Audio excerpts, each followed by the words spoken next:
Hello, I am in Amiens, France. Welcome. I'm here today to do something a little bit different to what I usually do, and that is some cooking. So what I'm going to do is create a delicious apple crumble. An apple crumble, I hope it's delicious anyway, but I'm going to show you some ingredients, show you just the basics how to do it. It's very easy, and that's what we're going to do.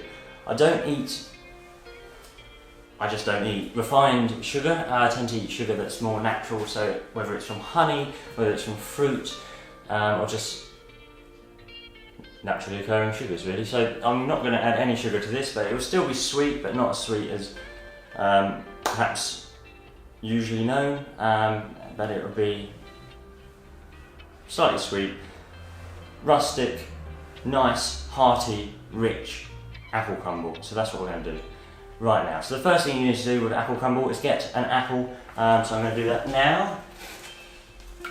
For this apple crumble, you're going to need more than one, but I've only got one to demonstrate with at the moment. So this is a washed apple. These are washed hands, and yeah. So let's go. Let's cook and make some crumble. So the first thing you need to do is just cut the apple up. I'll demonstrate this now, but I have actually got some that I did earlier, hence the reason I've only got one now. So what I'm going to do is just cut the apple up, take the core out, like so.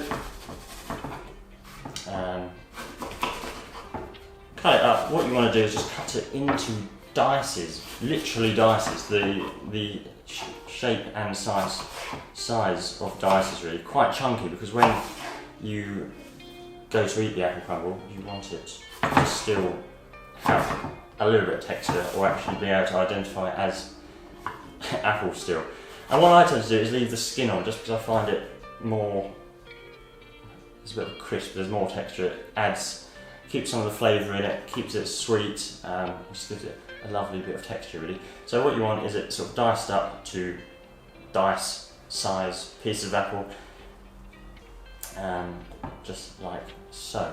So that's brilliant, you probably get the idea there. What you need to do then is dice up 4 or 5 apples, depending on how much crumble you want, 4 or 5, depending on the size of the apples. I've done about 4 for the saucepan I'm about to show you, but this is the size you want. Not sweetened, nothing done to it. Once that's done, place it into a saucepan about this size. So you'll put all the apple, about 4 or 5 apples in there. Lovely. Bring it to the boil, take it down off the boil, let it just simmer. Perhaps you don't have to, but you can put a lid over the top of it, and what that'll do is just soften the apple through. And time-wise, probably takes 10 to 20 minutes, really. Just test it, get a fork, put it in there. It's the texture, it's the softness, to your preference really. You can have it a bit more crisp or soft. This is fairly soft now. That has already been on for 10 to 20 minutes. Tested, it's fine. So what you want to do is just drain that off, get the water out of there, like so. That's good. Brilliant. So now the crumble, the most important bit of an apple crumble, or any other crumble. Obviously you can add different ingredients. This bowl is slightly small to do this with, but it's absolutely perfectly fine. So you're going to need about 150 grams of self-raising flour, 150 grams, like so, about 150 grams, and then you're going to also need 75 grams of butter. You can I've actually done this with olive spread, sunflower spread.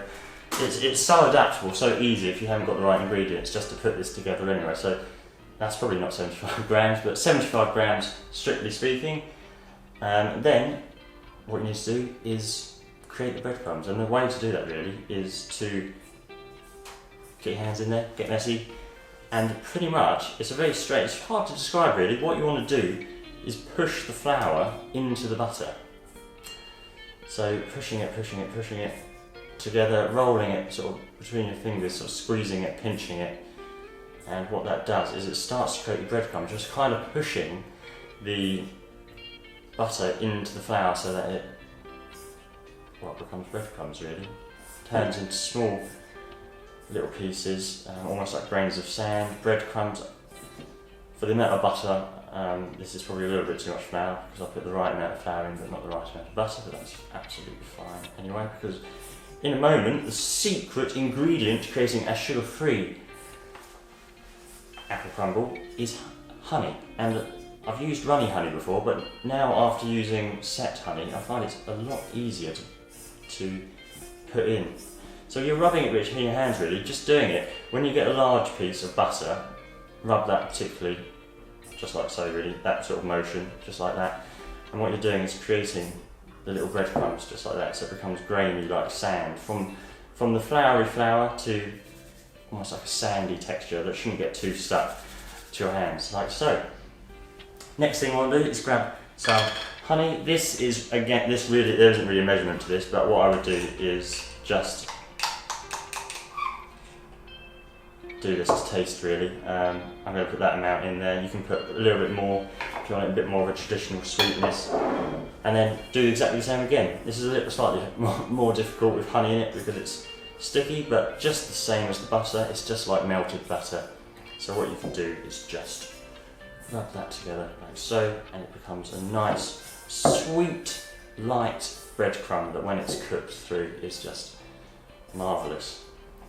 So just like that, and what you have there is sort of a grainy breadcrumb, sort of what you get at the bottom of a cheesecake almost, with possibly digestives or whatever you want to use. But this is sort of a crummy affair. So yeah, that's what you got. If you get a big large lump, just literally rub that like so, get rid of it, make it as small as possible. Now what I'm going to do is I'll add an extra, which I like to put in just to add that extra sweetness, as we haven't got any sugar, and that is a few sultanas, like so. Not too many of this, because you can add sultanas to the apple as well, so you don't want too many in there, just a little bit really. Just a little bit of a little amount of sultanas, and this just gives it much more of a hearty and a little bit more of a crisp when you cook it. Bite into it, and that is some porridge oats, not cooked, nothing, just straight out of the bag. Mix that in, and you'll feel the texture of flour and your original crumble mixture become dry, a lot dry, but that's absolutely fine. If you add too much, it will become very dry and won't stick together very well. It doesn't need to stick together very well, but it helps when you're pouring it in and you come to cut it later on, then you can take it out all in one go. If you make it too dry and you try and take it out of the bowl or dish that it's in, it will just go everywhere. Which is fine, but it just creates a mess. So there we go, that sort of texture. Could probably do with a little bit more oats. Just, you sort of want the oats visible, just makes it look nice as well. Look at this mess, absolute mess here. There we go, nice mixture, all like that. Really easy, that's done, absolutely finished. So the next thing you need, got your mixture, got your apples. What I'm going to do is actually put a few of those raisins in there. And here we have a dish. You can use a glass dish, probably slightly shallower than this is better, but we're working with what we have. Those raisins, apples. A little bit of cinnamon is also quite nice in with that. You may be thinking, why aren't you putting sugar in there? But the apples are so sweet on their own. It's such a nice, light taste, as though you're eating an apple really. So that's there. Spread that out so it's vaguely flat, just like so. And then grab the crumble mix. And what you want to do really with this is scatter it all across the top and hide the apple. Hide the apple as much as you can. Like so. If you see, oh that's a piece of apple, I thought that was flour. Like that. Rub hands together, get rid of that, and here you have apple crumble without sugar. Fantastic. Now what I want to do with this now is just put it in an oven, hot, 200 degrees, 180 degrees, for about half an hour. Just keep an eye on it. The tops can start getting a little bit black and burnt if it's left in there for too long. You just want it crisp on the top. The apple's already cooked, as you know. Warming up really, cooking the top, make it crispy, make it lovely, fantastic. That is an apple crumble, no sugar added, sweet and wonderful. So thank you very much for watching. Enjoy.